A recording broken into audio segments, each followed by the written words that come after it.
اور قرآن نے اسی امام کے وجود کا اس آیت میں ذکر کیا کہ بقیت اللہ خیر لکم، اے لوگو ایک ایسا وجود ہے جسے خدا نے آج تک باقی رکھا، وہ تمہارے لیے باعث خیر ہے، باعث برکت ہے، لیکن ایک شرط لگا دی، ان کنتم مؤمنین، جب تک تو مومن بن نہیں جاتا۔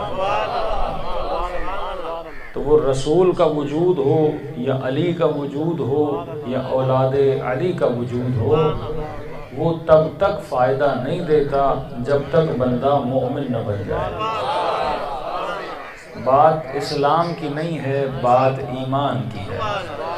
جب تک ہمارے دلوں میں ایمان نہیں آتا تب تک وجود امام زمانہ ہمیں خیر نہیں دیتا، برکت نہیں دیتا۔ یہ بالکل ایسے ہے کہ بندہ نماز پڑھے بغیر وضو کے پڑھے، تو دن رات پڑھتا رہے، اللہ اسے قبول نہیں کرتا۔ بالکل اسی طرح کوئی مولا علی کو مانے، امام زمانہ کو مانے، لیکن اگر دل میں ایمان نہیں تو مولا کا وجود خیر نہیں دے گا۔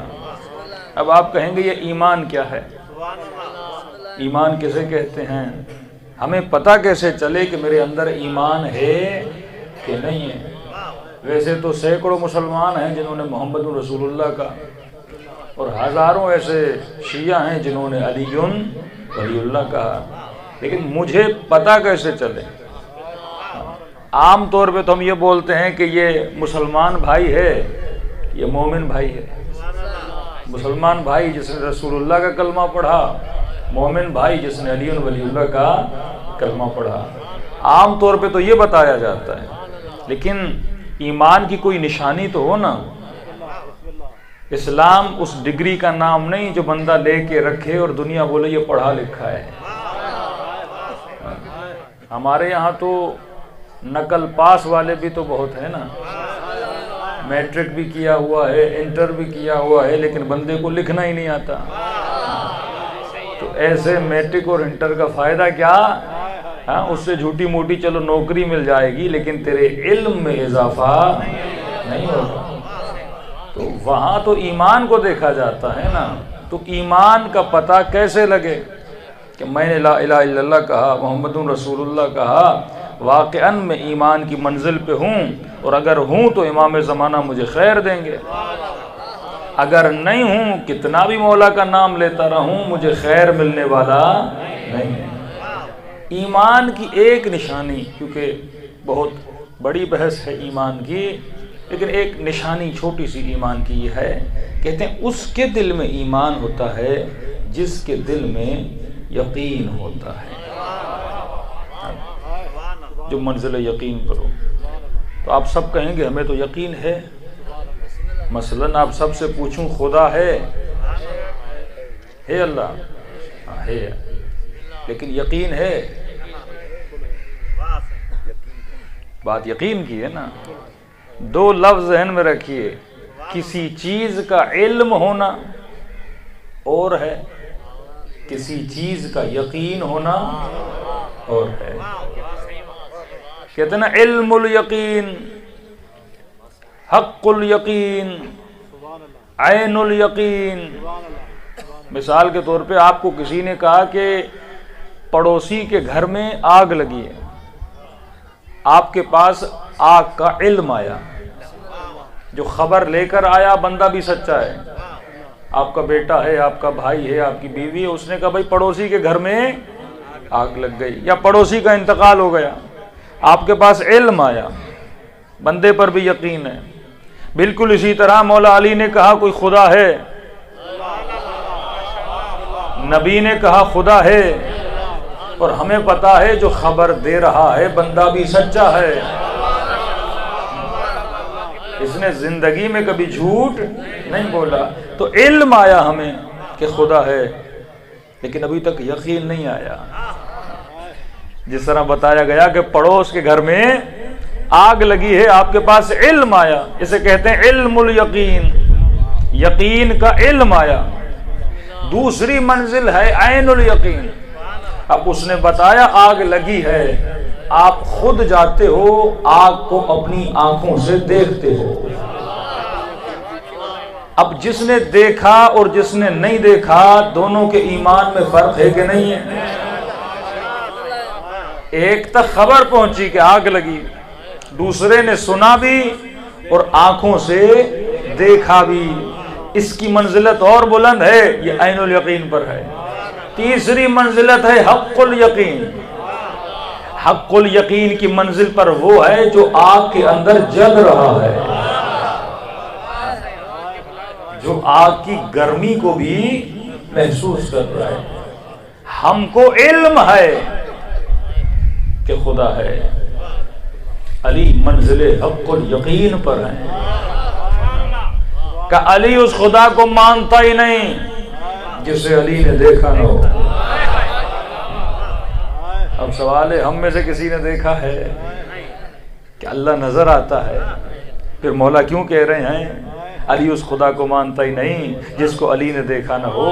فرمایا اللہ جسم کی آنکھوں سے نظر نہیں آتا، دل کی آنکھوں سے نظر آتا. اب اس منزل تک امام حسین آپ کو پہنچانا چاہتے ہیں. کربلا حق الیقین کا میدان ہے. یہاں مجمع میں 4 مصائب ہم سنتے ہیں، ہم روتے ہیں.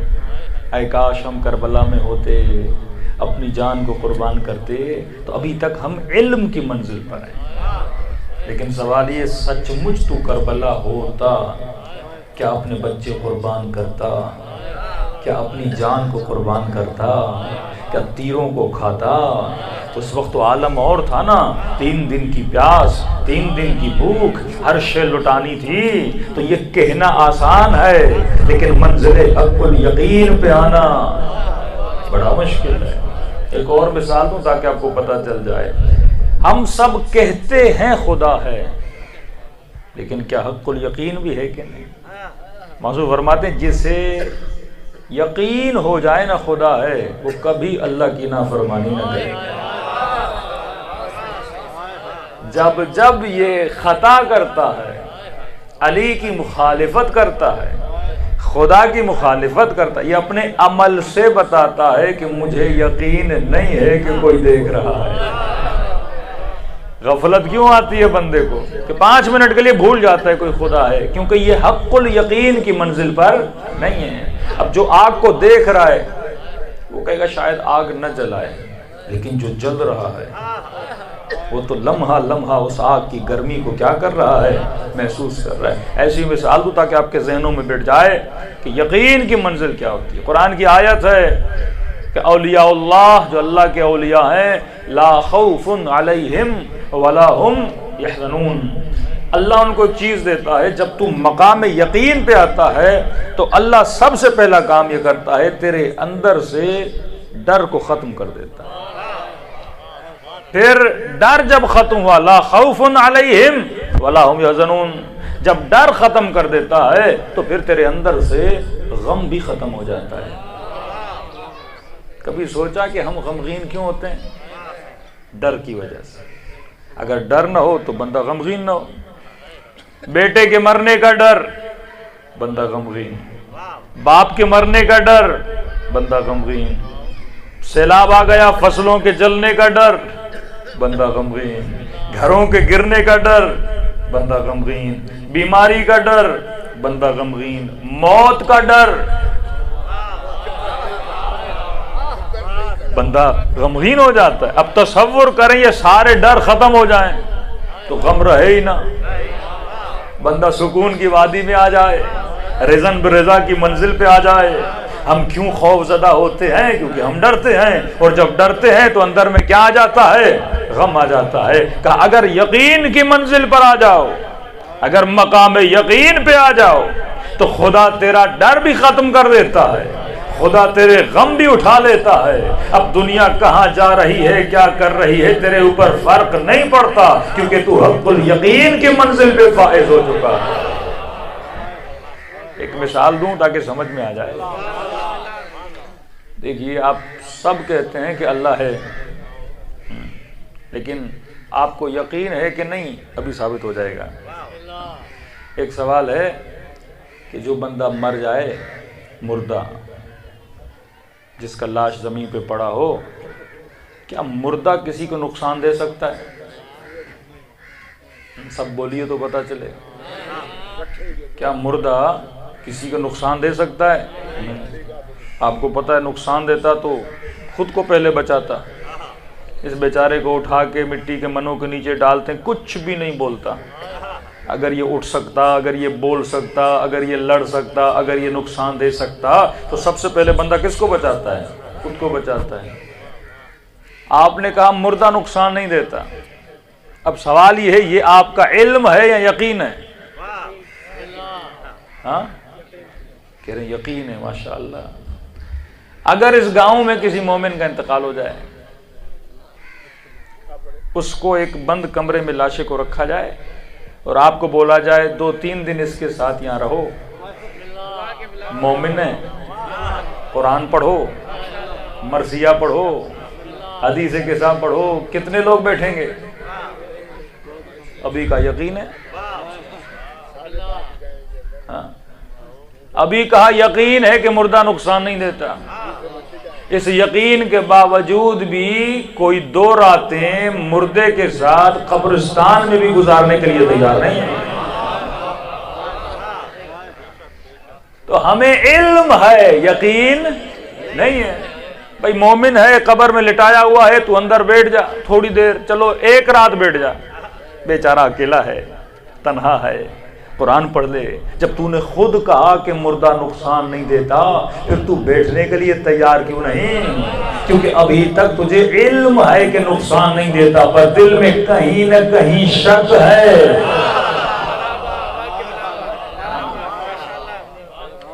یہ شک بندے کو ڈراتا ہے، یہ شک بندے کو۔ اسی طرح ہم کہتے ہیں خدا ہے پر یقین نہیں ہے۔ اللہ کہتا ہے حرام سے بچو، یغنہم اللہ من فضلہ، میں اپنے فضل سے تجھے امیر کروں گا۔ بندہ کہتا ہے پتہ نہیں کل امیر بنوں یا نہ بنوں۔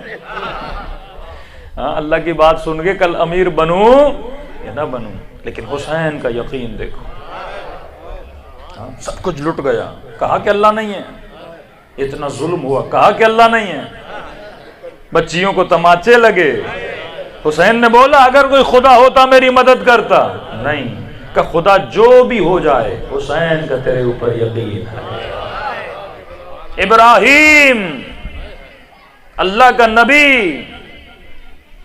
ابو الائمہ، منجنیق میں ڈالا، آگ میں پھینکا جا رہا ہے، جبرائیل آئے، کہتے ہیں عرش الہی پہ ملائک دوڑنے لگے۔ ابراہیم بہت بڑا نبی ہے، کہ پروردگارہ تیرے نبی کو زندہ زندہ آگ میں ڈالا جا رہا ہے، کچھ تو کرو۔ اللہ نے کہا جبرائیل جب ابراہیم پریشان نہیں، تم لوگ پریشان کیوں؟ تمہیں کیوں پریشانی ہو رہی ہے؟ جس کو ڈالا جا رہا ہے آگ میں وہ بندہ سکون سے بیٹھا ہوا ہے۔ جبرائیل سے برداشت نہ ہوا، دوڑا دوڑا نیچے آیا، کہ ابراہیم بولو تو خدا کو بولوں، اللہ کرم کر دے، اتنی بارش پاکستان میں برسائی، تھوڑی وہاں برسا دے، آگ کو بجھا دے۔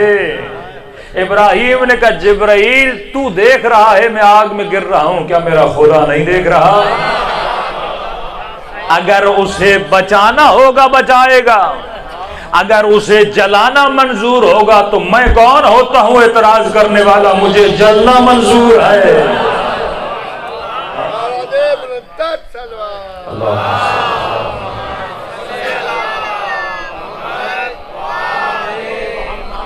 یہ ہے منزل حق الیقین۔ بندہ زبان سے کہتا ہے مردہ نقصان نہیں دیتا، لیکن 1 رات مردے کے ساتھ بندہ بیٹھنے کے لیے تیار نہیں۔ مطلب جو تو کہتا ہے اس پر تیرا ایمان نہیں ہے۔ یہی فرق اسلام اور ایمان ہے۔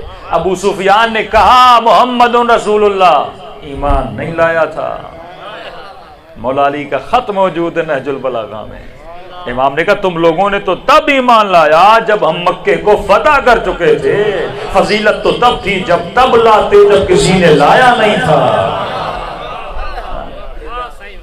تبھی کہا کہ حبیب کہہ دو ابھی اسلام لائے ہو، ایمان تمہاری دلوں میں داخل نہیں ہوا۔ ایمان کا مطلب یقین ہے، ہم سب ابھی مسلمان ہیں، ابھی تک مومن نہیں بنے۔ مومن جو کہے اس پر 100% یقین بھی رکھے۔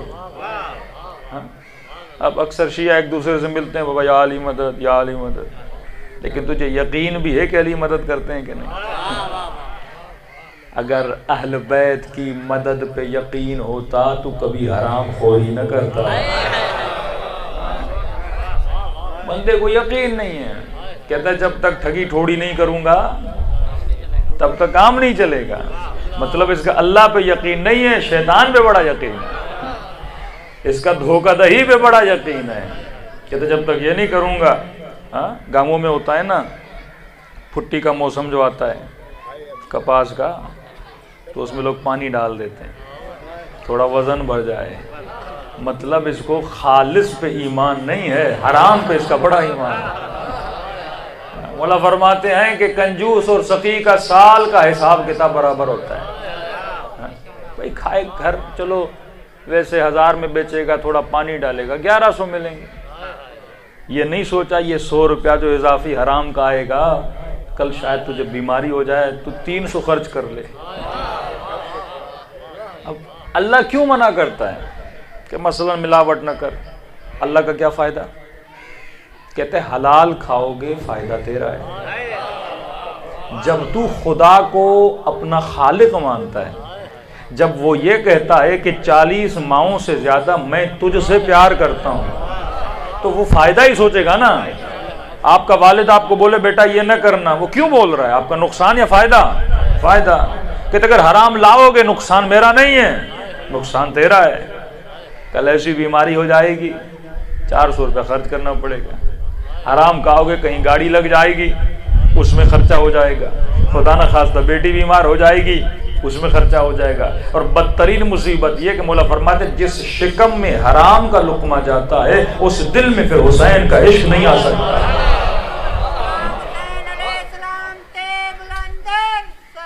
اللہم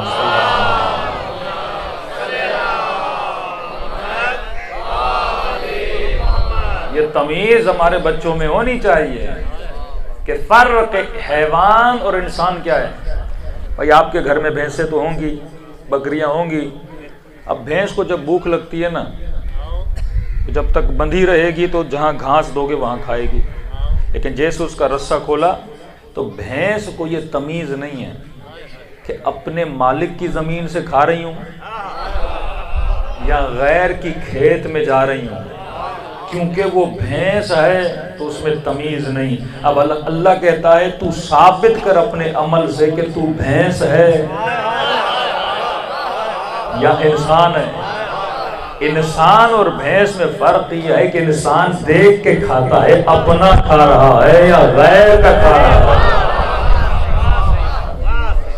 جنہوں نے اہل بیت کا حق مارا وہ انسان نہیں تھے، حیوان تھے۔ یہ بچے نے جو شعر پڑھے تو آخر میں یہ بھی شعر ہے کہ ایسے حیوان کو میں نہیں مانتا۔ یہ حیوان انسان ہے، حیوان کو تمیز نہیں ہوتی اپنا کھا رہا ہوں یا غیر کا کھا رہا ہوں، لیکن انسان دیکھ کے کھاتا ہے اپنا ہے یا غیر کا ہے۔ میں کئی گاؤں میں جاتا ہوں، ہم بھی چھوٹے تھے، یہ عادتیں بچوں میں ہوتی ہیں، یہ گنے کی ٹرکیں جاتی ہیں اور وہ گنے کھینچ رہے ہوتے ہیں۔ بھائی تو ایک گنا کسی اور کا کھینچ رہا ہے، کتنے کا گنا ہوتا ہے؟ فری میں آپ کے بچے حرام کھاتے ہیں۔ اب حرام کھا کے یہ بچہ بڑا ہوتا ہے، پھر ایسے گناہ کرتا ہے، پھر کہتا ہے پتہ نہیں بچے نے کیوں گناہ کیے، وہ ایک گنے نے اسے گناہ کروانے پہ مجبور کر دیا۔ مولا کے پاس مومن آیا، مولا میں توبہ کرنا چاہتا ہوں لیکن زندگی میں نے بڑا حرام کھایا ہے۔ اب ایک گناہ ہے اس کی توبہ تو ہو جاتی ہے، لیکن حرام کی توبہ کیسے ہو؟ میں نے حرام کھایا ہے۔ تو امام نے فرمایا کتنے سال سے کھا رہے ہو؟ کہا مولا کوئی 6-7 سال تو ہو گئے ہوں گے حرام کھا رہا ہوں۔ کہ جب کھایا تھا تیرا وزن کتنا تھا؟ جب حرام کھایا تو تیرا وزن کتنا تھا؟ اندازاً بتا۔ تو اس نے کہا مولا بس مثال دے رہا ہوں، جیسے 60 کلو تھا، اب کتنا ہے؟ اس نے کہا مثلاً 70 کلو۔ کا 10 کلو تیرے بدن میں حرام کا گوشت ہے۔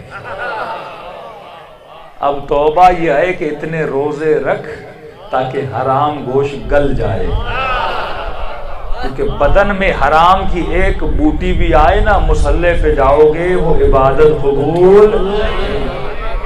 اب بندہ حرام کھا کھا کے حسین کی مجلس میں آ کے بیٹھ جائے، پورا گوشت حرام والا، تو اللہ اس کو جزا تو نہیں دے گا نا۔ تو فرمایا ہم کیوں مخالفت کرتے ہیں؟ کیونکہ ہمیں یقین نہیں ہے۔ ہم ماشاء اللہ صلوات پڑھے محمد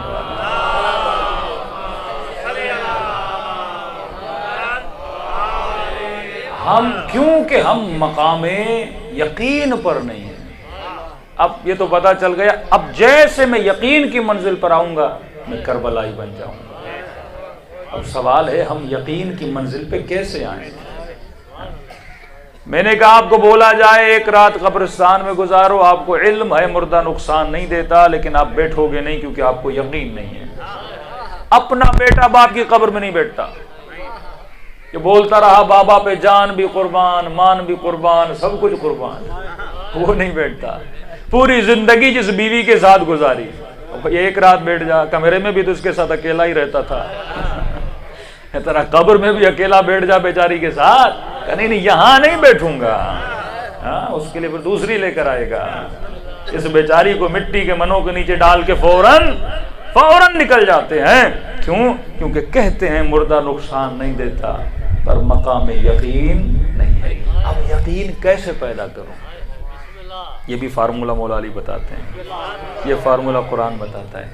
آپ کے گاؤں میں کوئی ایک ہوگا جس سے یقین ہوگا، کون ہے وہ؟ جس کا کام ہے مردوں کو دھونا، جس کا کام ہے مردوں کو دھونا۔ اسے رات کے 2 بجے لاؤ، 3 بجے لاؤ، وہ کہے گا تم سارے چلے جاؤ، میں اکیلا اس کو ٹھیک ٹھاک کر کے دھلا کے پاک کر کے رکھتا ہوں۔ اور اسے بھوک بھی لگے نا، شاید ہونے کے بعد آدھے گھنٹے کے بعد وہیں بیٹھ کے کھانا بھی کھائے، اسے نیند بھی آئے نا، شاید وہیں سو بھی جائے۔ دوسرا کسے یقین ہے؟ جو قبرستان میں قبریں کھودتا ہے، جسے قبر کن کہتے ہیں، اسے بولا جائے مومن کا انتقال ہو گیا، جا کے قبر کی کھدائی تو کر کے، کوئی بات نہیں، رات کے 2 بجے بھی چلا جائے گا، 3 بجے بھی چلا جائے گا، تم سارے دفن کر کے چلے جاؤ گے، وہ قبر کو بناتا بھی رہے گا۔ اسے کیوں ڈر نہیں لگتا؟ مجھے کیوں ڈر لگتا ہے؟ مردوں کو دھونے والے کے دل میں مردے کا ڈر کیوں نہیں؟ قبروں کو کھودنے والے کو مردے کا ڈر کیوں نہیں؟ وجہ ہے، فرماتے ہیں اس نے اتنی مرتبہ دھویا ہے، اسے یقین ہو گیا یہ اٹھتا نہیں ہے۔ اتنی مرتبہ اس نے قبریں کھودی، اسے پتا ہے مردہ کچھ نہیں کرتا، کیونکہ ہم کبھی کبھی کسی مردے کو دیکھتے ہیں تو ابھی تک مقام یقین تک نہیں پہنچے، لیکن وہ ڈیلی بیسس پر پہلی مرتبہ جب اس نے مردہ دھویا ہوگا ڈر اسے لگا ہوگا، دوسری مرتبہ دھویا ہوگا ڈر تھوڑا ختم ہوا ہوگا، اسی طرح ریپیٹڈلی جب وہ دھوتا گیا، ریپیٹڈلی جب قبریں کھودتا گیا، اسے اس کا ڈر ختم ہوتا گیا۔ اب قرآن کی آیت سمجھو، آواز آئی وَعْبُدْ رَبَّكَ حَتَّى يَأْتِيَكَ الْيَقِينُ، اتنی اللہ کی عبادت کر یہاں تک کہ تجھے مقام یقین مل جائے۔ تو تکرار عمل، جتنا تو ریپیٹ کرتا ہے ایک عمل کو بار بار، تجھے مقام یقین مل جاتا ہے۔ اللہ کیوں دن میں 5 بار بلاتا ہے؟ ایک ہی بار بول دیتا پڑھ لے، بندے کی جان ہی چھوٹ جائے۔ کہ 17 رکعت ایک ہی وقت میں پڑھ لے آدمی، صبح اٹھو، دوپہر اٹھو، شام اٹھو، مغرب پہ آؤ، عشاء پہ آؤ، کہ میں بار بار بلا کے تجھے مقام یقین دینا چاہتا ہوں۔ جو مقام یقین پر ہو نا، اس کا سر کٹ بھی جائے پر نوک نیزہ پہ قرآن کی تلاوت میں مشغول رہتا ہے۔